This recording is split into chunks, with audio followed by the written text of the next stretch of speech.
Welcome back to State of the Nation. Fuel scarcity may not end until 2019. That's according to the federal government, who is currently awaiting private refineries to come on stream and return the situation to normal.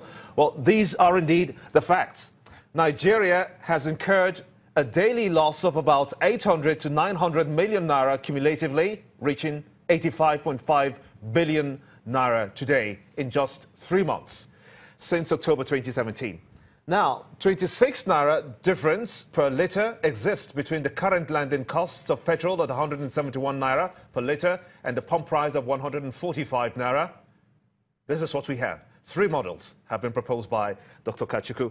Now, the first one being that the Central Bank of Nigeria should allow the marketers access forex at the rate of 204 naira to a dollar, as against the official rate of 305 naira, to keep the pump price of fuel per litre at 145 naira.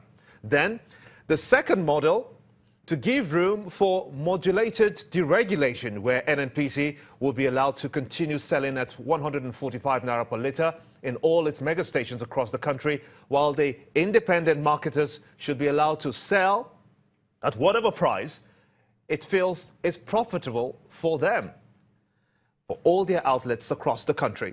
Now, the third one we'll be looking at is how the NNPC,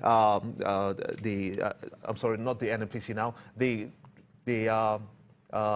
Minister of State for Petroleum, Dr. Imachukwu, is looking at a modulated deregulation where NNPC would be allowed to continue selling at 145 naira per litre, and then seeing how that is able to translate. But let's take a look at this particular one, where the second item is to give the room for modulated deregulation, where NNPC will be allowed to continue selling at 145 naira per litre. Let's take a look at that now.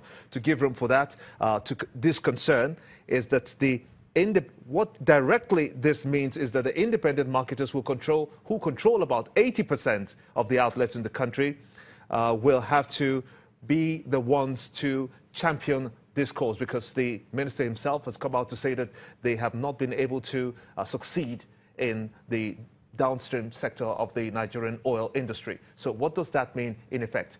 Does that mean that, for instance, if the NNPC is bringing in products at 133 naira and selling at 145 naira per litre, and the independent marketers are buying from the NNPC and are giving that cap to sell at 145 naira, that is on the one side, and if that 800 billion naira being owed the independent marketers, we understand that the government is at some point, as we speak, trying to see if they can settle that issue out, just so that the independent marketers can now return to importation. How do we see this? Do the people believe that this is not some kind of gimmick that is being played out to allow the price of petrol to increase from 145 naira? Because when that debt was incurred, the price of petrol was selling at the previous price before it was increased. Now that you have a new price with a payment of 800 billion naira to the independent marketers, does it mean that they will come back to begin to import at a new rate of over 171 naira per litre as the landing cost? Let's now go to Abuja studios to get an insight in this. I'm now being joined by engineer Imachukwu. Imachukwu is a public affairs analyst. I want to thank you so much indeed for coming on the show at this time. 18 months is the period given by the Minister of State for Petroleum, Dr. Imachukwu, for us to manage the difficulty we will face as a people in this country before the refineries begin to come up in 2019. What do you make of that? Well, thank you for... I have to make one observation. I am not an engineer. I haven't been one yet. I thank you for giving me the opportunity to be here. My understanding of this scenario here, the entire thing is that fuel scarcity did not come off the skies. It did not drop from heavens. It's the result of serious incompetence of people who manage the affairs of the country, our economic affairs, our political affairs, and our social life. Those who actually deal with these things on a daily basis, the entire blame of this fuel scarcity will be squarely leveled at the door. Now, this is the greatest nation under the sun. Given that Nigeria has all it takes to become the 5th largest economy on earth, but the inept politicians that are governing us, or ruling us, or presiding over us, they're holding the country by the jugular vein, and until we remove that, you will not see what we're looking at. I paid 260 naira for a liter of petrol, and the tragedy of that is not limited to just 260 naira, because the people who are selling the petrol, they are not calibrating 1 liter to give you 1 liter.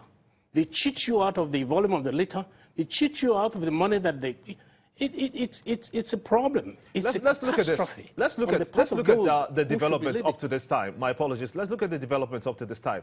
When the government discovered that 4,501 petrol trucks fully loaded found their way out of Nigeria, and now getting the reports from the Minister of State for Petroleum, Dr. Imachukwu, that it has failed in oil business in Nigeria. Do you feel, for instance, that when people argue that this is a clear plot between the state oil firm and the independent marketers to increase the price of petrol, is that the case, do you think? Now, let's understand one thing.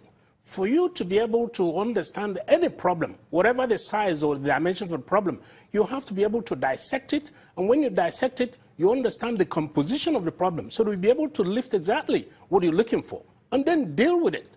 Now, the criminality in the country is not because people are taking trucks of fuel out of this nation. Who organized and arranged it? Who looked the other way when this is happening? Who are the people? Leadership means when you are in one place, you understand where you're going and the dynamics of the roadmap, you'll be prepared.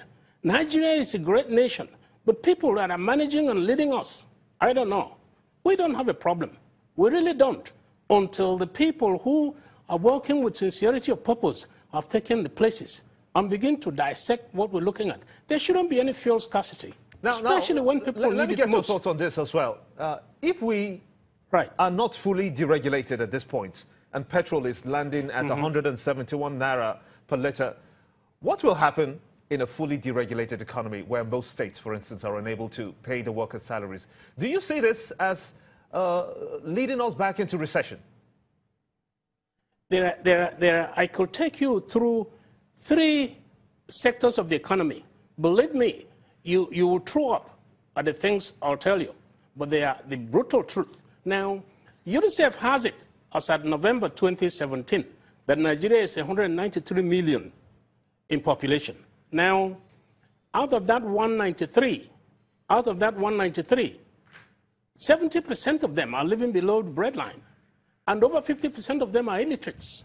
How do you look at Nigeria at 2050 when there will be 450 million in population with a depressed economy of this size? Well, I mean, this is scary. It's really scary. Do you think there'll be petrol then? At that time, there'll be combustible engine will be everywhere in Africa. I'm afraid that's the much we can really take. It's scary. My apologies. I'm afraid that's the much that we can take at this time. We're really time constrained. I want to thank you so much indeed, Kenechukwu. Mr. Kenechukwu Imachukwu is a public affairs analyst for talking to us on this very sensitive issue, the petrol sector. And to you too for being a part of the show. Thank you so much indeed for watching. I am Gimba Umar, and this is State of the Nation.